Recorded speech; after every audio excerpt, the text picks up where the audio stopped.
భూతం చ భవ్యం చ సర్వం యశ్చాధితిష్ఠతి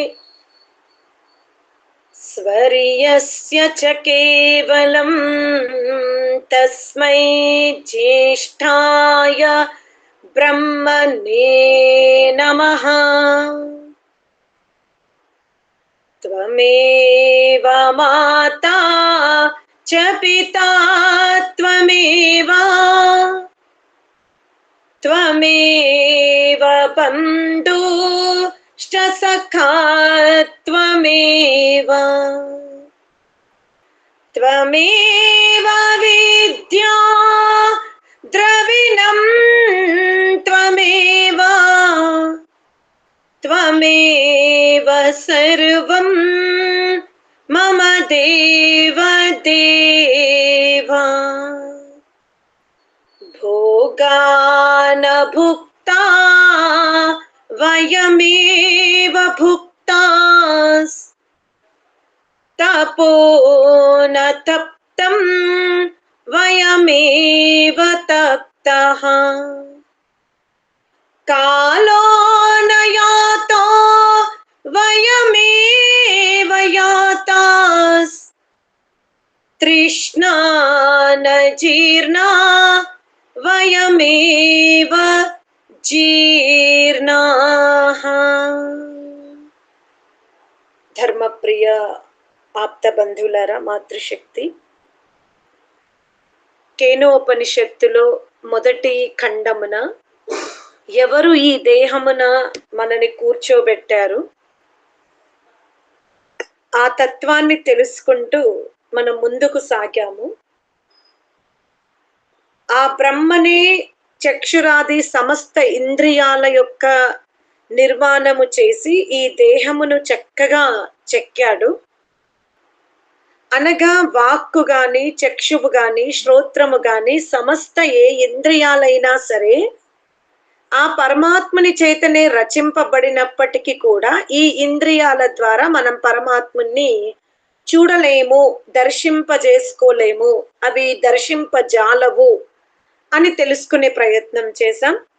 ఆ తర్వాత మూడవ ఖండములో చక్కగా అగ్ని, వాయువు, ఇంద్రుడు ముగ్గురు మాట్లాడుకుంటూ ఉండగా అక్కడికి యక్షుడు వచ్చేస్తాడు. అంటే అకస్మాత్తుగా ఒక నీడలాగా వచ్చి వెళ్ళిపోతాడు. మన ముగ్గురు యొక్క సామర్థ్యాన్ని మనం చర్చించుకుండగా ఎవరొచ్చి విని వెళ్ళారు, అతనెవరు అనేది తెలుసుకోవడానికి ముందు అగ్ని వెళ్తుంది. ఆ తర్వాత వాయువు, ఇద్దరు కూడా తమ శక్తుల్ని నిరూపించుకోలేకపోతారు. ఇప్పుడు ఆ తర్వాత ఇంద్రుడు వెళ్తాడు.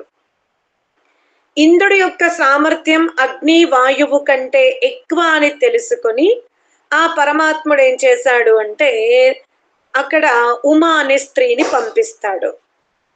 బుద్ధి అనే పదం సంస్కృత వేద వాంగ్మయంలో స్త్రీలింగంగా చెప్పబడి ఉంది గనక అక్కడ మనం ఉమా అంటే స్త్రీ అని తీసుకున్నాం. ఇప్పుడు మనం చతుర్థ ఖండములో ప్రవేశిస్తూ ఉన్నాం.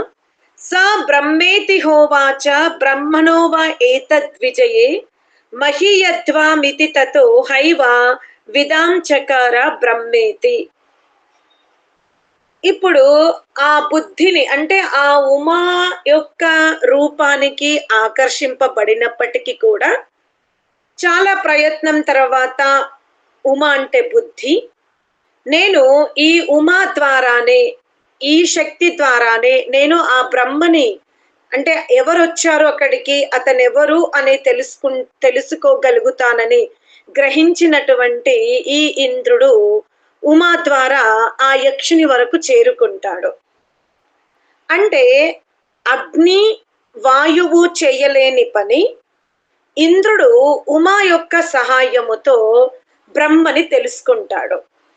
అంటే ఈ శ్లోకములో మనకు ఋషి ఏం చెప్తున్నాడు అంటే సామాన్యముగా అగ్ని, వాయువు అలాగే ఇంద్రుడు వీళ్ళు ముగ్గురు కూడా తమ తమ శక్తులను చూసి గర్విస్తున్నారే తప్ప ఈ శక్తుల వెనుక ఎవరున్నారు, ఎవరి వల్ల మాలో ఇంతటి సామర్థ్యం ఉందని గ్రహించజాలలేకపోతున్నారు ఆ విషయాన్ని అవగతము చెయ్యడానికే ఆ విధంగా అక్కడికి తటస్థించినట్టుగా అక్కడ గురు శిష్యుల సంవాదం జరుగుతూ ఉంది. అనగా ఇప్పుడిక్కడ మనం తెలుసుకోవాల్సింది ఏమిటి అంటే, ఆ యక్షుడు బ్రహ్మాని ఎవరు ముందు తెలుసుకున్నారు అంటే ఇంద్రుడే. అనగా ఇప్పుడు అగ్ని, వాయువు, ఇంద్రుడు. ఈ ముగ్గురిలో ఇప్పుడు ఎవరు శ్రేష్ఠులయ్యారు అంటే ఇంద్రుడు శ్రేష్ఠుడయ్యాడు. ఎందుకంటే ఆ బ్రహ్మని ముందుగా తెలుసుకుంది ఇంద్రుడే గనక. అందువలన ఇక ఇంద్రుడు కాస్త అగ్నివాయువుల మీద కాస్త కొంచెం పెద్దరికం చూపించినట్టుగా అక్కడ ఊహాజన్యమే. ఆ తర్వాత తస్మాద్వా ఏతదేవా ఆతితరామి వాన్యాన్ దేవాన్ యదగ్నిర్వాయురింద్రస్యేన నేదిష్టం పస్పర్శస్తే హ్యేనత్ ప్రథమో విధం చకార బ్రహ్మేతి. మనం తరచుగా వివిధ విద్వాంసులతో వింటున్నాము. మనము దేవతలు మనకు 2 రకాలుగా ఉన్నారు. ఒకరు జడ దేవతలు, రెండవది చేతన దేవతలు. చేతన దేవతలు ఎవరు అంటే దేవాహ అంటే దాన్ని మనకు నిరుక్త వ్యాఖ్యానం తీసుకుంటే దేవః అంటే దానాద్వా, దీపనాద్వా, ద్యోతనాద్వా, ప్రకాశనాద్వా. అనగా మనకు సహాయం చేసేవాళ్ళు, ప్రకాశాన్ని ఇచ్చేవాళ్ళు, జ్ఞానాన్ని ఇచ్చేవాళ్ళు, వీళ్ళందరూ కూడా దేవతలు అనబడతారు. ఈ దేవతల్లో 2 రకములైన దేవతలు ఉన్నారు. ఒకరు చేతన దేవత, మరొకటి జడ దేవతలు. ఇప్పుడు ఇక్కడ చేతన దేవతలు ఎవరు అంటే జీవుడు, పరమాత్ముడు. ఇక జడ దేవతలు సూర్యుడు, చంద్రుడు, నక్షత్రాలు, ప్రాణములు, ఇంద్రియాలు, సమస్త బ్రహ్మాండమంతా కూడా జడ జగత్తుగా చెప్పబడి ఉంది. మరి ఇక్కడ యక్షుణ్ణి తెలుసుకోవడానికి 2 దేవతలు వెళ్ళారు. ఒకటి జడదేవత వెళ్ళింది, అగ్నివాయువు జడదేవత కోణంలోకి వస్తారు, ఇంద్రుడు చేతన దేవత కోణంలోకి వస్తాడు. అనగా జడదేవతలు వెళ్ళినవి యక్షుడి దగ్గరికి, చేతన దేవత కూడా వెళ్ళింది. అయినప్పటికీ కూడా జడదేవతలు తెలుసుకోలేకపోయినవి. చేతన దేవత అయిన ఇంద్రుడు ఆ బ్రహ్మని తెలుసుకున్నాడు. కానీ స్వయం తెలుసుకున్నాడా అంటే కాదు. స్వయముగా ఇంద్రుడు బ్రహ్మని తెలుసుకోలేదు. ఆ యక్షుడు అనగా ఆ బ్రహ్మ యక్ష రూపములో ఉండి, ఆ యక్షుడు ఉమానే స్త్రీని ఒక సాధనముగా ఇచ్చినందువలన జీవుడు ఆ ఉమానే స్త్రీ సహాయముతో బ్రహ్మను తెలుసుకోగలిగాడు. అంటే ఇక్కడ మనం తెలుసుకోవాల్సింది ఏమిటి అంటే, జీవునకు స్వయముగా తన స్వరూపాన్ని తెలుసుకోగలిగే అవగాహన ఉండదు. తప్పకుండా జీవాత్మకు తన శక్తి తెలియాలన్నా, తన చైతన్య స్థితి తెలియాలన్నా, తన స్వరూపము తెలియాలన్నా, తనెవరో తెలియాలన్నా తనకి సాధనాలు అవసరం. ఎందుకంటే జీవుడు చాలా అల్పజ్యుడు, అల్ప సామర్థ్యుడు. చేతనుడే, ఏక అనుకమే, నిత్యుడే. జీవుడు నిత్యుడు, ఏక అనుకమే, అతనిని ఎవ్వరూ పుట్టించలేదు. అయినప్పటికీ కూడా జీవుడు అల్పుడు, అల్ప సామర్థ్యుడు. మరి అల్ప సామర్థ్యుడైన జీవుడు బ్రహ్మాండము గురించి తెలుసుకోవాలన్నా, తన గురించి తెలుసుకోవాలన్నా, తను బ్రహ్మాండము, బ్రహ్మాండానికి అధిపతి అయిన బ్రహ్మను తెలుసుకోవాలన్నా అతనికి సాధనాలు చాలా అవసరం. సాధనాలు లేకపోతే అతను తనని తెలుసుకోలేడు, తనెవరో గుర్తుపట్టలేడు. అలాగే ఈ జడ ప్రకృతి అయిన బ్రహ్మాండాన్ని తెలుసుకోడు. తాను కాని బ్రహ్మాండం గాని మరొక తత్వం ఉందే, అతనిని కూడా తెలుసుకోడు గనక ఆ పరమాత్ముడు జీవునకు అత్యధిక సామర్థ్యము గల సాధనాలను ఇచ్చి ఈ దేహములో కూర్చోబెడతాడు. ముఖ్యంగా మనుష్య దేహములో బుద్ధి సామర్థ్యాన్ని చాలా తీవ్రముగా, వేగవంతముగా, సంకల్ప శక్తితో కూడుకున్నటువంటి సాధనాన్ని పరమాత్ముడు మానవ జన్మకు ప్రసాదిస్తూ ఉంటాడు. అందుకనే ఇక్కడ ఈ సమస్త బ్రహ్మాండము అనగా మీ శరీరములో కూడా మీరు చూసుకుంటే, మీరు తప్ప ఏవైతే ఉన్నాయో అవన్నీ కూడా జడ పదార్థాలే. అలాగే బ్రహ్మాండాన్ని గనక మనం తీసుకుంటే, బ్రహ్మ తప్ప సూర్యుడు, చంద్రుడు, నక్షత్రాలు, వనస్పతులు, ఔషధాలు, పంచభూతాలు, సమస్త బ్రహ్మాండమంతా కూడా జడ దేవత అనగా జడ వస్తువే. అందుకనే ఏ మానవుడైతే పరమాత్మని ద్వారా లభింపబడిన బుద్ధి అనే సాధనము ద్వారా సమస్త బ్రహ్మాండాన్ని తెలుసుకుంటాడో, సమస్త బ్రహ్మాండమును తెలుసుకుంటాడో, అలా తెలుసుకున్నప్పుడు ఆ జ్ఞానం అనగా బ్రహ్మాండము గురించి తెలుసుకున్న జ్ఞానము అది దేవత అనబడుతుంది. బ్రహ్మాండము గురించి తెలుసుకున్నటువంటి జ్ఞానము అది దేవత అనబడుతుంది. అనగా జడ దేవతలు మనకు ఏ విధంగా సహాయపడుతున్నవి, వాటిని మనం ఎలా ఉపయోగించుకోవాలి, వాటి సామర్థ్యం ఏమిటో మనం తెలుసుకుంటూ ఉన్నాం. మీరు ఇక్కడ గమనించినట్టయితే బ్రహ్మాండములో సూర్యచంద్ర నక్షత్రాదుల సామర్థ్యము చాలా అమోఘమైనది. కానీ అగ్ని వాయువు సామర్థ్యం అవర్ణనీయంగా ఉంది. అనగా అగ్ని వాయువుల యొక్క సామర్థ్యము చాలా శ్రేష్టముగా ఉంది.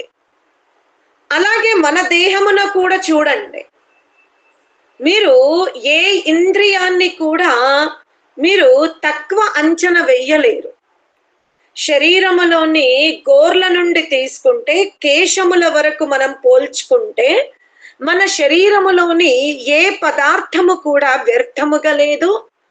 అలానే అవి శక్తివంతంగా కాకుండా లేవు, చాలా శక్తివంతమైనవి.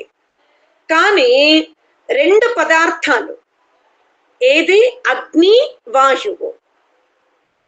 అంటే అగ్నిని పిండమున ఆదిత్యునితో అంటే అగ్నిని బ్రహ్మాండమున ఆదిత్యునితో పోల్చుకుంటే పిండమున చక్షువుతో పోల్చారు. అనగా మన శరీరములో ప్రధాన ఇంద్రియము ఏది అంటే చక్షువే. అందుకే నయనం ప్రధానము అంటారు. అంటే నేత్రములు ప్రధానమైన అంగము. అటులనే ఎవరైనా గాఢ నిద్రలో ఉన్నప్పుడు మీరు వారికి ఏదైనా సూచన ఇవ్వాలి అనుకుంటే, అనగా లేసే వరకు మనం ఎదురు చూడలేము, వెంటనే వారికి ఆ సూచన అందాలి అనుకుంటే మనం వాళ్ళని శబ్దముతో పిలువము. దగ్గరగా వెళ్ళి స్పర్శిస్తూ వాళ్ళని సామాన్య స్థితికి తేవడానికి ప్రయత్నిస్తాం. అంటే స్పర్శ అనేది అంటే త్వక్కుకి సంబంధించింది, అది వాయువుకి సంబంధించింది. అనగా ఒక వ్యక్తికి నిద్రపోతున్నప్పుడు దుఃఖద విషయము చెప్పాలి, దాన్ని ఆలస్యం చెయ్యలేము అనుకున్నప్పుడు మనం అక్కడ శబ్దేంద్రియాన్ని ఉపయోగించుకోకుండా, వాగేంద్రియాన్ని ఉపయోగించకుండా మనం ఏం చేస్తున్నామంటే స్పర్శేంద్రియాన్ని ఉపయోగిస్తున్నాం. అనగా స్పర్శ ద్వారా తట్టి లేపి అతన్ని కూర్చోబెట్టి ముందు అతనికి కావలసిన నీటినిచ్చి మనం విషయాన్ని తెలియజేస్తూ ఉన్నాం. అనగా మన దేహంలో సమస్త ఇంద్రియాలు గొప్పవే అయినప్పటికీ కూడా వాయువు తర్వాత అగ్ని అనగా త్వక్కు స్పర్శేంద్రియము, ఆ తర్వాత నేత్రేంద్రియము చాలా గొప్ప దేవతలుగా చెప్పబడి ఉన్నవి. అనగా ఇప్పుడు ఇక్కడ ఇంద్రుడు, అగ్ని, వాయువులో ఆ బ్రహ్మని ముందుగా అతి దగ్గరగా ఎవరు చూశారు అంటే జీవాత్మనే చూసింది. అందుకనే ఈ ఉపనిషత్తుకారుడు ఏమంటాడు అంటే, బ్రహ్మ అంతటా వ్యాపించి ఉన్నాడు. ఆ బ్రహ్మ గురించి తెలుసుకున్నా, ఆ బ్రహ్మ ద్వారా రచింపబడినటువంటి పదార్థాల గురించి తెలుసుకున్నా అది సరిపోదు. అది అధిదైవతం అవుతుంది. బ్రహ్మాండం గురించి తెలుసుకోవడం గొప్పే, శ్రేష్టమే, కానీ అది సర్వశ్రేష్టము కాదు. మనం ఇప్పుడు సముద్రములో నదుల యొక్క నీరంతా కలిసిపోతూ ఉంది. సామాన్యంగా నది నీరు తేలికగాను మధురంగాను ఉంటుంది. అనేక దివ్య ఔషధాలతో కూడుకున్నటువంటి శక్తి నీటిలో ఉంటుంది. ఏది? నదీ ప్రవాహం. అందుకనే అథర్వ వేదములో విజ్ఞాన శాస్త్రములో నీటి గురించి చాలా సూక్తులు ఉన్నవి. అనగా మనము ప్రవహించే నీటిని, అలాగే మనం వింటూ ఉన్నాం వివాహాది శుభకార్యాలప్పుడు మనము మంగళ స్నానాలు చేయించాలి అంటే చాలా చక్కటి వ్యవస్థ ఉంది భారతీయ తంతువుల యందు. ఏమిటి? ప్రవహించే నదుల నుండి, కనీసం ప్రవహించే బావులన్న అనగా ఊట ఉన్నటువంటి బావుల నుండి, కనీసం ఒక 6 బావుల నుండి లేదా 6 నదుల నుండి మనము నీరును తీసుకొచ్చి రాత్రంతా అలాగే పెట్టి తెల్లవారి ఆ నీటిని 6 కుండల్లో ఉన్నటువంటి నీటిని 3 కుండల్లోకి మార్చి, అలా 3 కుండల్లో ఉన్నటువంటి నీటిని ఒక పాత్రలోకి మార్చి స్నానం చేయించినట్టయితే, అనగా గృహస్థాశ్రమంలో ప్రవేశిస్తున్నటువంటి నూతన వధూవరులైనా సరే, అప్పుడే రజస్వల అనే ఒక కన్యగా ఎదిగినటువంటి కన్య అయినా సరే ఆరోగ్యంగా ఉండాలి. సంతానోత్పత్తి విషయములో భవిష్యత్తులో ఎటువంటి ప్రమాదాలు జరగకూడదు అంటే చక్కగా మంగళ స్నానాలు ఉన్నవి. ఆ మంగళ స్నానాలలో ప్రవహించే నది యొక్క నీటి యొక్క వైశిష్టం చెప్పబడి ఉంది. ఎందుకు? నదులు కొండల నుంచి ప్రవహించుకుంటూ వచ్చినప్పుడు వివిధ చెట్లని తాకి అవి వస్తూ ఉన్నవి. ఆ నీటి ప్రవాహముతో ఆ చెట్ల యొక్క రసము, ఆ సూర్యకిరణాల యొక్క కాంతి ఆ నీటి మీద పడుతూ ఉంది. మరి ఇంతటి శక్తివంతమైన నీరు సముద్రంలోకి వెళ్ళినప్పుడు అది వ్యర్థమవుతుంది, ఉప్పు అయిపోతూ ఉంది. మరి ఆ సముద్రం ఉన్నటువంటి నీటిని పరమాత్ముడు ఎంత చక్కగా చూడండి, సూర్యకిరణాల యొక్క ఎందుకు సూర్యకిరణాలు కూడా మనకు దేవతలే అంటే, ఆ సముద్రంలో ఉన్నటువంటి ఉప్పు అంశాన్ని అవి దూరం చేసి కేవలము నీటి అంశాన్ని ఆవిరిగా మార్చుకొని మేఘాలుగా తయారు చేసి మరలా వర్ష రూపంలో కురిపింపజేస్తున్నవి. మనము కూడా ఇప్పుడు పట్టణములో ఉన్నాము, కానీ గ్రామీణ జీవనము తీసుకుంటే మొదటి 2 వర్షాలు వదిలేసిన తర్వాత మధ్యలో పెద్ద వర్షం పడ్డప్పుడు అంటే ఆ కూన పెంక ధార నుండి అక్కడ బకెట్లలో, పాత్రల్లో, ఇత్తడి పాత్రల్లో పడేలాగా చూసేవారు. ఆ నీటితో స్నానం చేస్తే సంవత్సరం అంతా కూడా ఆరోగ్యంగా ఉంటారనేది పెద్దలు బాల్య దశలో చాలా చెప్పేవాళ్ళు. అంటే మన పెద్దవాళ్ళకి జల చికిత్స, జలము మన శరీరానికి ఎంతటి శక్తిని ఇస్తుందో మనం తెలుసుకున్నాం. అలాగే ఇప్పుడు మన శరీరములో ఎవరు శక్తివంతంగా ఉన్నారు అనంటే ఈ బ్రహ్మాండం గురించి తెలుసుకున్నంత మాత్రాన ఆత్మతత్వము అవగతము కాదు అంటాడు. దాన్ని ఎలా ఉపయోగించుకోవాలి, ఎలా ఆరోగ్యంగా ఉండాలి అంటే ఏమి చెయ్యాలి, చక్కగా ఈ సృష్టి ముందుకు సాగాలి అన్నా, శరీరములో వ్యాధి కణాలని ఎదుర్కొనే శక్తి కావాలన్నా ఏ నీటిని ఉపయోగించాలి, ఏ ఔషధాన్ని ఉపయోగించాలో ఇదంతా చక్కగా చెప్పబడి ఉంది. దీన్ని మానవుడు తప్పకుండా తెలుసుకోవాలి. కానీ అది జీవిత లక్ష్యం కాకూడదు. అదే ఋషులు చెప్తున్నారు. ఆ బ్రహ్మని శక్తివంతమైనటువంటి అగ్ని తెలుసుకోలేకపోయింది, వాయువు తెలుసుకోలేకపోయింది, ఆత్మనే తెలుసుకోగలిగింది. అందుకనే ఏదైతే మనం బ్రహ్మాండము గురించి తెలుసుకుంటామో అది అధిదైవతం అనబడుతుంది. కానీ ఎప్పుడైతే మన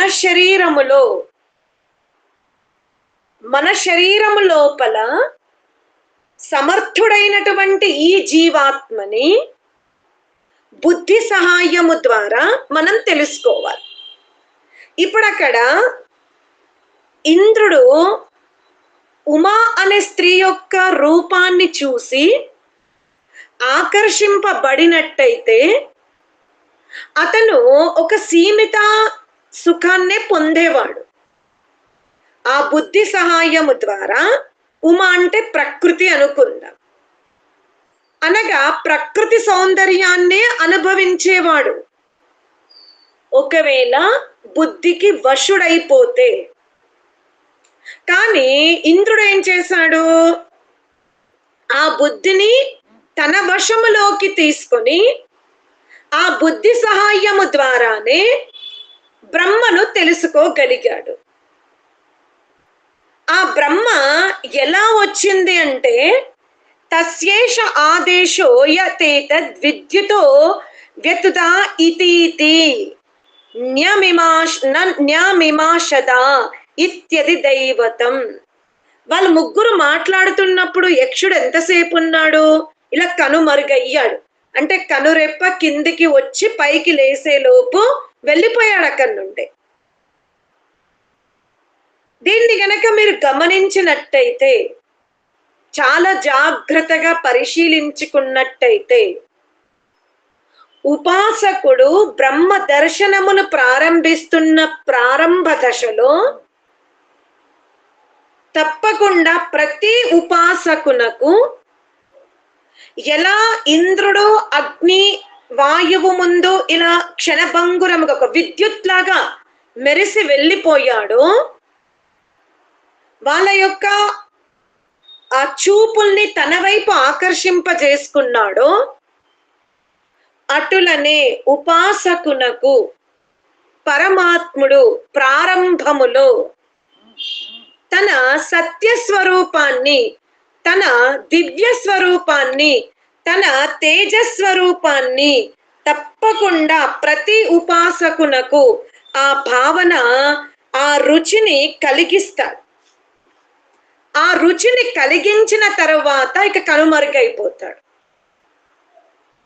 ఎలా వర్షం పడేటప్పుడు ఆకాశమున విద్యుత్ ఒక కాంతిలాగా వచ్చి మనకు సూచన ఇస్తుందో ఇక వర్షం పడుతుంది అని, అనగా అకస్మాత్తుగా ఒక ప్రకాశాన్నిచ్చి కనుమరుగైపోవడం. బ్రహ్మ కూడా జీవాత్మకు కనుమరుగవుతాడు. తన స్వరూపం ఏమిటో ఒకసారి అలా స్పర్శింపజేసి ఆత్మను స్పర్శించుకొని, ఇది నా స్వరూపం, ఇది నా తేజస్సు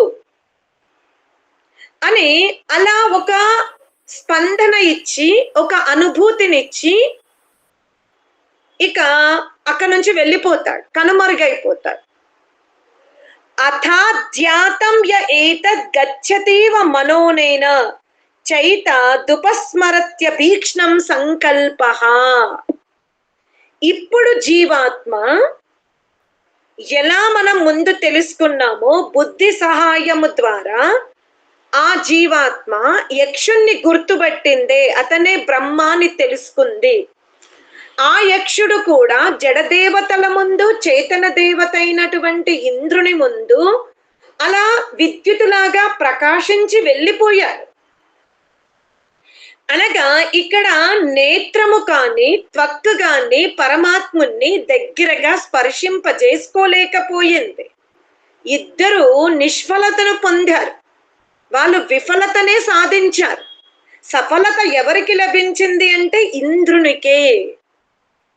అటులనే ఇప్పుడు ఇక్కడ మనం ఈ ఉమా సహాయముతో అనగా ఆధ్యాత్మికం అనగా మనము ధరించుకొని ఉన్న శరీరము లోపల ఏదైతే బుద్ధి ఉందో ఆ బుద్ధి ద్వారా మనం ఆ కనుమెరుగైన ఆ ప్రకాశాన్ని ఇచ్చిన ఆ ఆనందాన్ని ఇచ్చిన చాలా మధురమైన అనుభూతిని ఇచ్చిన తత్వాన్ని జీవాత్మ బుద్ధిలో పదే పదే పదే పదే సంకల్పించుకున్నచో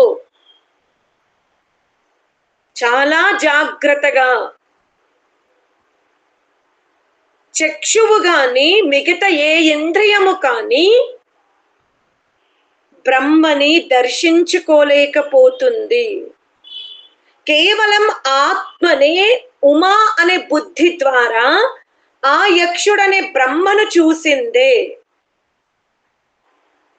ఇప్పుడు ఆ బ్రహ్మ యొక్క తేజస్సు క్షణమే చూసింది, దీర్ఘకాలం చూడలేకపోయింది. ఒక్క నిమిషం అలా మెరిచి వెళ్ళిపోయాడు. కానీ అది స్మృతిలోకి మార్చుకొని సంస్కారములోకి మార్చుకొని ప్రవృత్తిగా మార్చుకొని జీవాత్మ తనకు లభించిన బుద్ధి ద్వారా దీర్ఘకాలము బుద్ధిని శుద్ధి చేసుకుంటూ వెళ్తున్నా కొద్దీ బుద్ధిని బలముగా దృఢముగా మార్చుకుంటున్నా కొద్దీ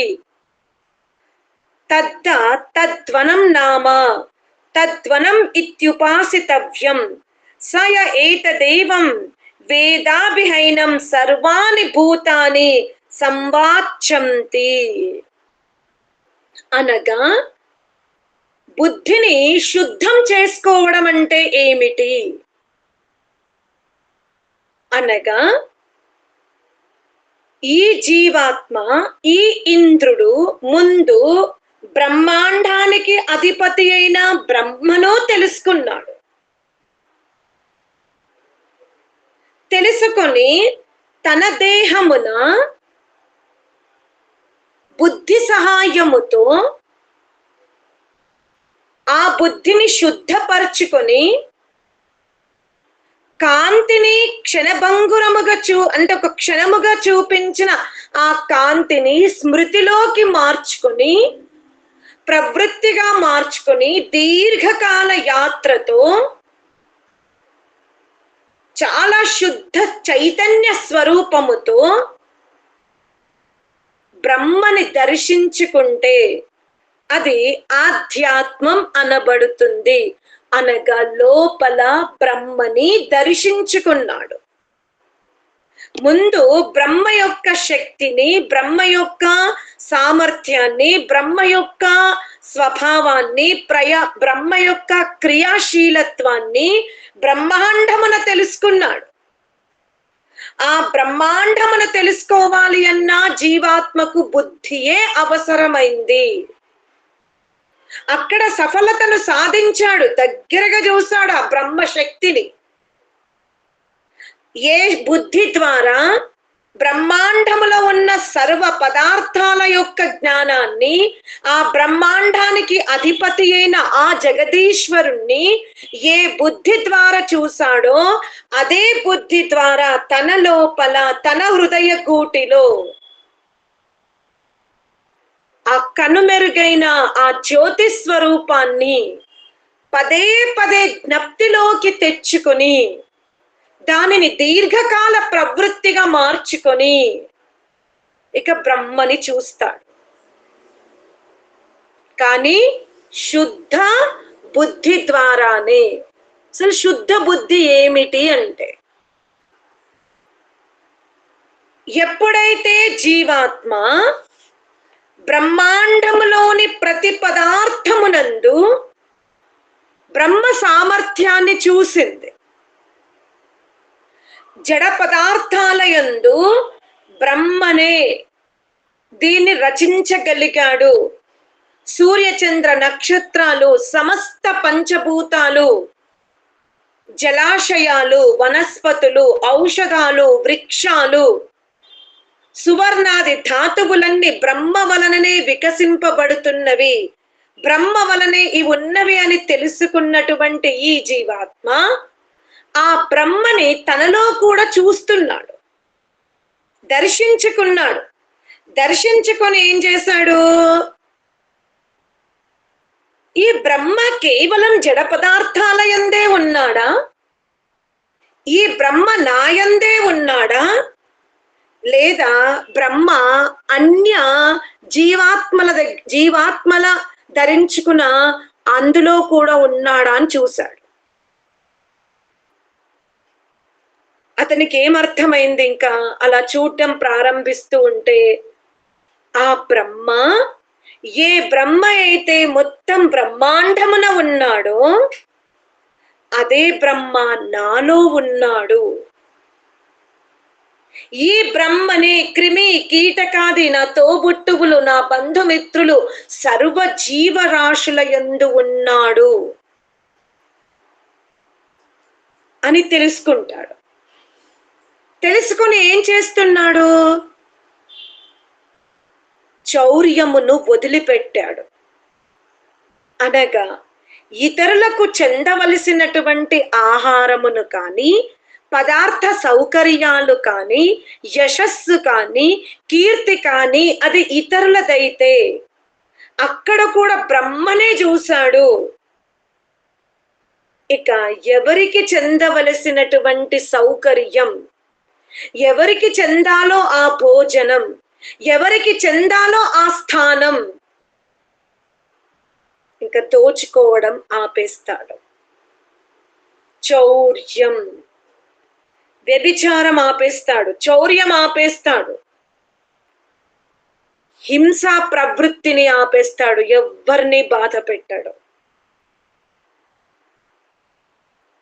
ఎందుకంటే అతను బ్రహ్మని సూర్యచంద్రాది నక్షత్రాల యందు చూశాడు, తన హృదయమున చూస్తున్నాడు, సర్వ ప్రాణుల యందు ఆ బ్రహ్మనే చూశాడు కనుక ఆ బ్రహ్మతత్వాన్ని శుద్ధమైన బుద్ధితోనే నేను సాక్షాత్కారం చేసుకోగలుగుతాను అని దృఢనిశ్చుడై ఇక ఎవరి పట్ల ఎవరికి చెందవలసిన సొత్తుని కూడా స్వంతం చేసుకోవడం లేదు.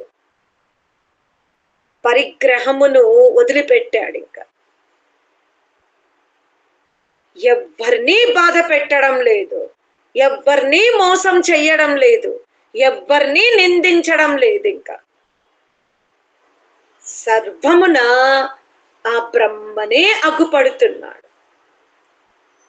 ఇలా ఈ కేన ఉపనిషత్తున ఋషి తన శిష్యులకి బ్రహ్మతత్వం గురించి ప్రారంభము నుండి ఈ దేహము ఎవరి వలన ఉంది, ఎవరి వలన ఈ దేహమున ఈ జీవాత్మ కూర్చుంది, ఈ సమస్త జడచేతన ప్రకృతి అంతా ఎవరి శాసనములో ఉంది, మనుష్యునికి ఎందుకు ఈ ఉపదేశం ఇవ్వబడి ఉంది, ఎందుకంటే సమస్త బ్రహ్మాండము మనుష్య ఇతర యోనులన్నీ కూడా పరమాత్మని శాసనములోనే ఉన్నవి.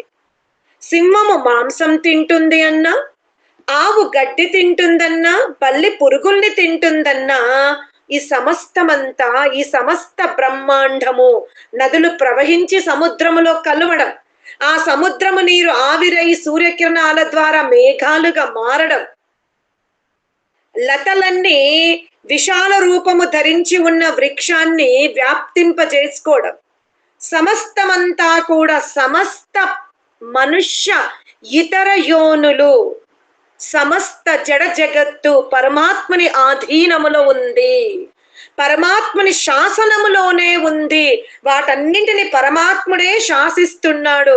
అందుకనే హింస లేదు. అక్కడ సింహము మాంసం తిన్నా, ఆవు గడ్డి తిన్నా అక్కడ సింహముకు పాపం అంటదు. కానీ ఇంత విశాలమైన బ్రహ్మాండములో బుద్ధి సామర్థ్యాన్ని అత్యధికముగా ఇచ్చి పరమాత్ముణ్ణి మాత్రం పరమాత్ముడు మానవుణ్ణి మాత్రం వదిలిపెట్టాడు. వదిలిపెట్టాడు అంటే స్వాతంత్రం ఇచ్చేశాడు, స్వేచ్ఛ ఇచ్చాడు. నీవు చాలా స్వతంత్రముగా జీవించు, స్వేచ్ఛగా జీవించు. బుద్ధి సహాయముతో, బుద్ధిని కర్రగా భావించి దీన్ని పట్టుకొని ఇక స్వేచ్ఛగా జీవించు. కానీ జీవుడు మానవ జన్మ ఎత్తిన తర్వాత స్వేచ్ఛగా జీవించడం లేదు, అతి స్వేచ్ఛగా జీవిస్తున్నాడు. మర్చిపోయాడు. తనకిది ఉదాహరణకి చూడండి, రోగగ్రస్తులైనప్పుడు, చాలా వార్ధాక్యము ముంచుకొచ్చినప్పుడు, ఎంత శ్రమించినా ప్రగతి లేనప్పుడు చావుని కోరుకుంటాం. అది శాశ్వతం కాదు. అది బలహీన స్థితుల యందు మృత్యువుని కోరుకుంటున్నాడు తప్పించుకోవడానికి. ఆ సమస్యని ఎదుర్కోలేక, ఆ సమస్యని తట్టుకోలేక మృత్యువుని కోరుకుంటాడు. అది కాదు. మంచి ఆరోగ్యం, అనుకున్న సంకల్ప శక్తితో మట్టి ముట్టిన సువర్ణం, ఏది కొన్న సమగ్ర ఐశ్వర్యమును ప్రసాదిస్తూ ఉన్నప్పుడు ఎవరైనా మృత్యువుని కోరుతున్నారా? ఇష్టపడుతున్నారా? అనుకూలమైన భార్య, అనుకూలమైన భర్త, అనుకూలమైన సంతానం, శరీరములో మంచి శక్తి, అతను చెప్పిందే సమాజంలో వేదం, మంచి యశస్సు, ఇలాంటి శక్తులు ఉన్నప్పుడు ఎవరైనా మృత్యువుని ఇష్టపడుతున్నారా? అయినా మృత్యు వస్తుంది. ఎందుకు అంటే ఈ సమస్త ఇంద్రియాలు, ఈ దేహము నీది కాదు గనుకనే. ఇది నీది కాదు. అయినా మనకి పరమాత్ముడు ఇచ్చిన గొప్ప అవకాశమును మనము జ్ఞాన విజ్ఞానాన్ని వృద్ధి చేసుకోవడానికి, ఈ ఆత్మస్వరూపాన్ని చూసుకోవడానికి ఉపయోగించుకోకుండా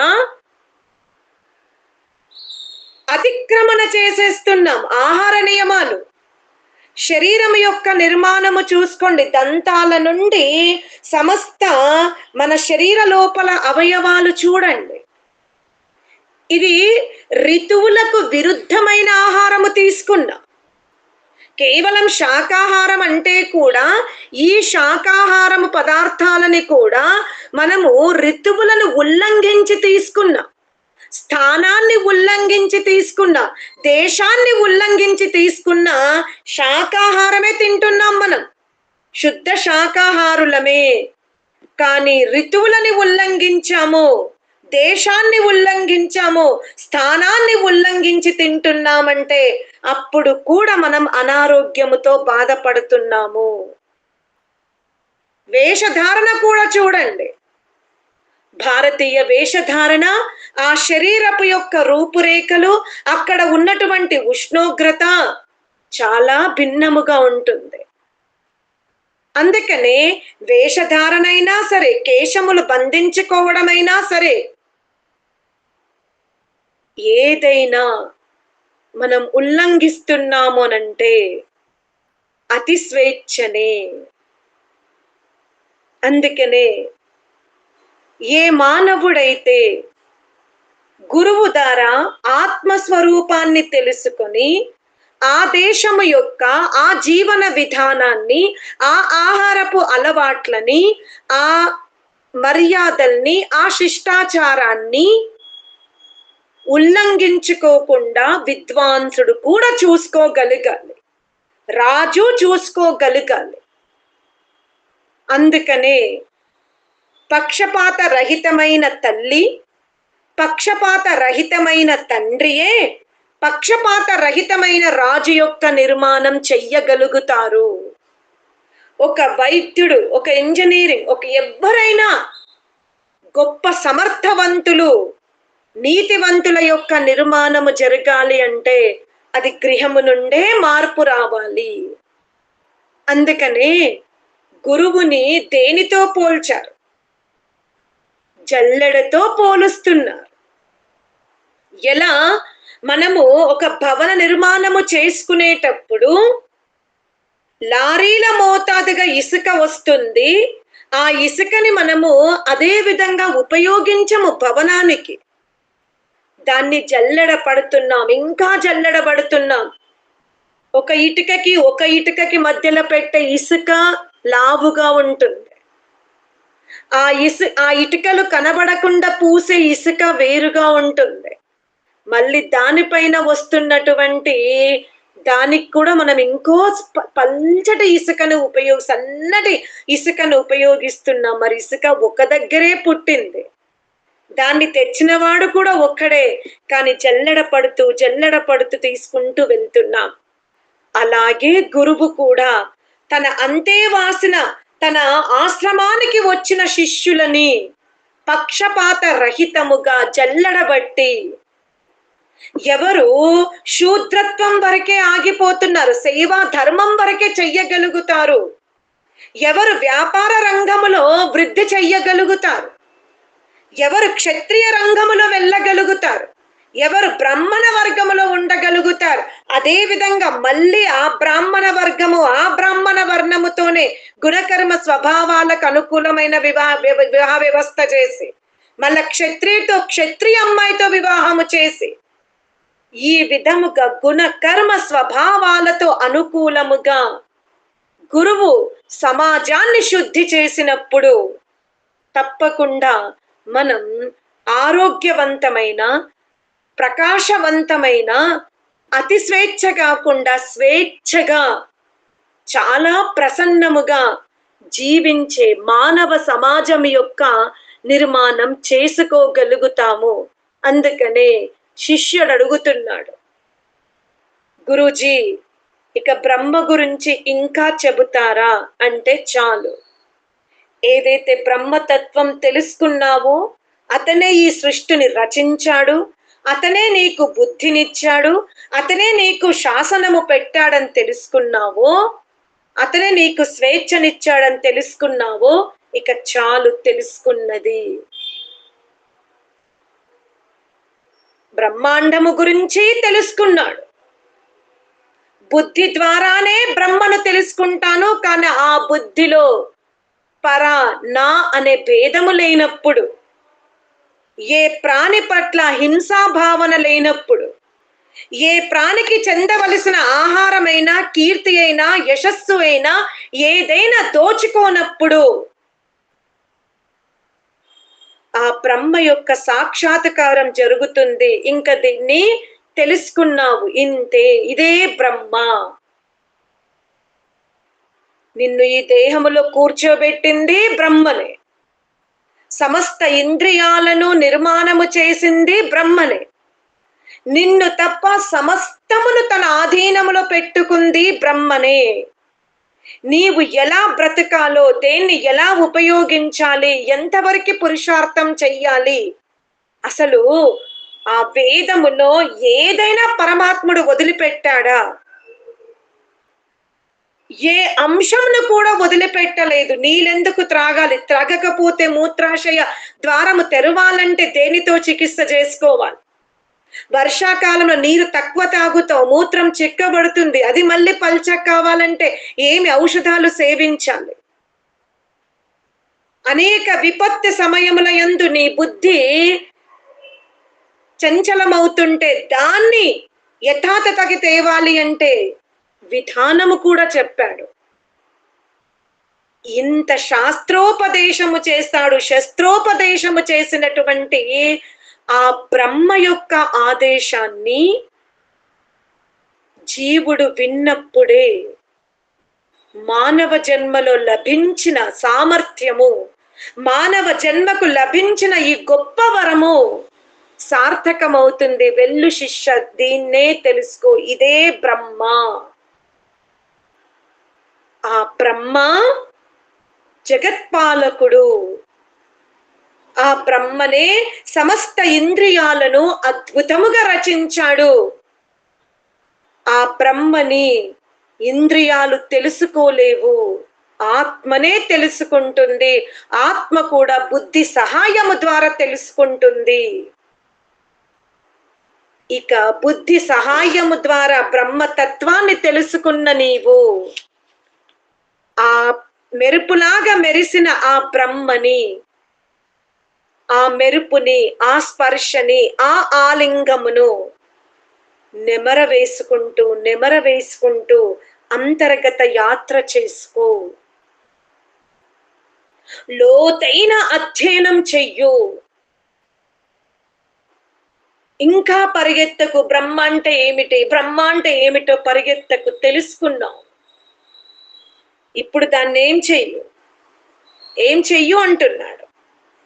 ఏవా ఏతమేవం వేద అపహత్య పాప్మనామనంతే స్వర్గే లోకే జ్యేయే ప్రతితిష్ఠతి ప్రతితిష్ఠతి.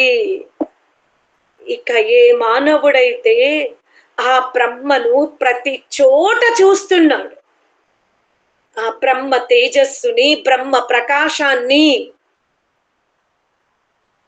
ప్రతి అణువణువున చూసి బ్రహ్మాండాన్ని అద్భుతముగా ఉపయోగించుకుంటున్నాడు. తనకు లభించిన సమస్త ఇంద్రియాలతో ధర్మబద్ధమైన ప్రకృతి భోగాలను అనుభవిస్తున్నాడు. ధర్మార్థ కామ మోక్షములను పొందడానికి నిరంతరము ప్రయత్నం చేస్తున్నాడు. సోమరితనాన్ని వదిలిపెట్టాడు. రాగద్వేషాలకు అతీతంగా పశు ప్రవృత్తిని శుద్ధి చేసుకుని అంతర్గతముగా ఆ బ్రహ్మను దర్శించుకుని బ్రహ్మలోనే కూర్చుంటున్నాడు, శాశ్వతమైన స్థితిని పొందుతున్నాడు. ఇదియే కేనోపనిషత్తులో మనకి గురువు శిష్యుల మధ్యలో ఈ ఉపనిషత్తును మనం విన్నాము. అది చిన్న శాస్త్రమైన చాలా మర్మాన్ని ఉపదేశించిన శాస్త్రం. ఇంతటితో కేనోపనిషత్తు కూడా పరమాత్మని అనుగ్రహముతో మనం సమాప్తం చేసుకున్నాం. ఓం శాంతి శాంతి శాంతి శాంతి పాచ్. ఓం ద్యౌ శాంతిరంతరిక్షం శాంతి పృథివీ శాంతిరాప శాంతిరోషధయ శాంతి వనస్పతయ శాంతిర్విశ్వే దేవాః శాంతి బ్రహ్మ శాంతి సర్వం శాంతి శాంతిరేవ శాంతి సామా శాంతిరేధి. ఓం శాంతి శాంతి శాంతి. అందరికీ ధన్యవాదాలు. ఓం.